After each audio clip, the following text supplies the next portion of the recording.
অনুষ্ঠান করবো। আজকে 1,30,000 সিভিক ভলেন্টিয়ারের ছেলে যারা 2800 টাকা বেতন পেত, সিপিএম কংগ্রেসের লোকেরা তির্যক করে বলতো এটা আবার কিসের চাকরি। তাদের বেতন কিছুদিন আগে 5,500 হয়েছে, আবার আগামী মাস থেকে 11,000 টাকা হয়ে যাচ্ছে। আপনারা জানেন আজকে গ্রামে ভিলেজে আজকে ভিলেজ পুলিশ 10,000 টাকা করে নিয়োগ হয়েছে। এই জেলাতে প্রাইমারিতে 44টা নিয়োগ হয়েছে। এই জেলাতে আমরা গত 4.5 বছরে সিভিক পুলিশ 5,500, 223 ভিলেজ পুলিশ, 446 আশা কর্মী, 2200 আইসিডিএস এর কর্মী, 4400 প্রাইমারি, এর বাইরেও ব্যাংক, সমবায়, এসএসসি, এইচডিএ এবং নানা ধরনের কাজ মিলিয়ে আমরা 16,000 যুবক যুবতীকে চাকরি দিয়েছি। আগামী 5 বছর এই সংখ্যাটা 32,000 হবে। দায়িত্ব নিয়ে আমি আপনাদের কাছে বলতে পারি, তৃণমূলের সঙ্গে থাকুন আর খুনি সিপিএম তার হাত ধরতে যাওয়া কংগ্রেসকে আপনারা বিসর্জন করুন। আর বিজেপির তো হাওয়া ফুটো হয়ে গেছে, কালো টাকা ফিরবে, সব বেকার চাকরি পাবে। বড় বড় কথা মোদীজি বলেছিলেন, দিল্লিতে হেরেছেন, বিহারে হেরেছেন, পশ্চিম বাংলায় হেরেছে, বিজেপি ভ্যানিশ হয়ে গেছে, বিজেপিকে আর পাওয়া যাচ্ছে না। তাই আপনারা কংগ্রেস সিপিএম এর বিরুদ্ধে লড়ুন আর তৃণমূল মানুষের পক্ষ থাকে।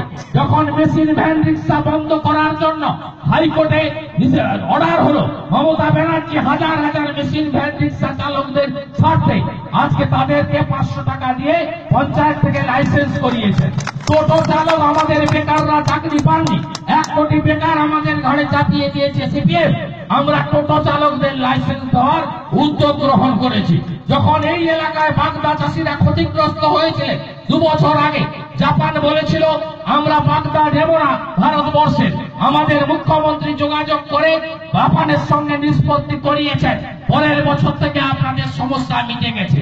কনভার্সন মিউটেশনের জন্য আপনাদের নানা সমস্যায় বাগদা চাষি উৎপাদক মালিকদের পড়তে হয়েছিল। মমতা ব্যানার্জি না থাকলে বাগদা চাষ বন্ধ হতো, বাগদা চাষিরা ক্ষতিগ্রস্ত হতো, বাগদা মালিকরা পথে বসতো। এই জেলা গত বছর 1,500 কোটি টাকার বেশি বৈদেশিক মুদ্রা শুধু বাগদা থেকে আমদানি করতে পেরেছে। এটা সম্ভব হয়েছে মমতা ব্যানার্জির সরকার আছে বলে। একইভাবে ইট ভাটা, টালি ভাটা বন্ধ করার জন্য চক্রান্ত হচ্ছে, অনেক রকম আইনি বিধি নিষেধ হচ্ছে।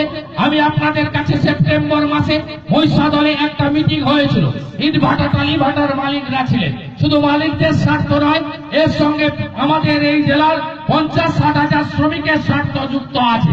সেদিন তারা বলেছিলেন আমাদের তো নভেম্বর ডিসেম্বর থেকে ইট ভাটা রেডি করতে হয়, জানুয়ারি মাসে ইট আমাদের আগুন দিয়ে বেরোয়, আমরা কি এবারে করতে পারবো? আমি তাদের বলেছিলাম হ্যাঁ করতে পারবেন। তারা করেছে, ভালো ব্যবসা করেছে।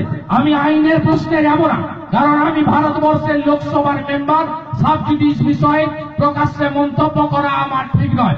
একটা কথা আমি তাদের দিতে পারি, মমতা ব্যানার্জি মুখ্যমন্ত্রী যতদিন, তৃণমূলের ঝান্ডা উঠবে ততদিন, আপনাদের ব্যবসা চলবে ততদিন। আপনারা মাথা উঁচু করে ব্যবসা করুন, আমাদের সরকার আপনাদের সঙ্গে আছে। আপনারা ভালো থাকুন। আমরা সর্বস্তরের মানুষকে শুভেচ্ছা, শ্রদ্ধা, অভিনন্দন জানাচ্ছি। যে প্রার্থী হবে মমতাজি ঠিক করবেন, কিন্তু জোড়া ফুল দেখবেন, তৃণমূলকে সমর্থন করবেন। আমরা যাতে 250-এর বেশি সিট দিয়ে মমতা ব্যানার্জিকে আবার মুখ্যমন্ত্রী করতে পারি, সেই অঙ্গীকার, সেই শপথ নিয়ে আর খুনি সিপিএম আর সাইনবোর্ড হয়ে যাওয়া কংগ্রেস, তাকে আমরা দূরে সরাতে পারি। যদিও এই ব্লকে স্নেহাশিস পাহাড়িরা আসার পরে, উত্তম মালিকরা আসার পরে এখানে আর কংগ্রেস বলে কিছু নেই, সবাই প্রায় তৃণমূল হয়ে গেছে। এখনো 2-1টি লোক যারা আছেন, আমি আশা করব লাল ঝান্ডার কাছে তেরঙ্গা ঝান্ডাকে বিক্রি করে দিচ্ছেন যারা, তাদের উদ্দেশ্যে প্রতিবাদ করে আপনারা তৃণমূলে সামিল হবেন। আগামী বিধানসভা ভোটে তৃণমূলকে হৃষ্ট পুষ্ট বলিষ্ঠ করবেন। আপনাদের মাটিকে প্রণাম, সালাম, শুভেচ্ছা জানিয়ে আপনাদের আশীর্বাদ দোয়া চেয়ে নিয়ে আমার কথা ইতি টানলাম। জয় হিন্দ, বন্দে মাতরম, তৃণমূল কংগ্রেস জিন্দাবাদ, নেত্রী মমতা ব্যানার্জি জিন্দাবাদ। নমস্কার, খোদা হাফেজ।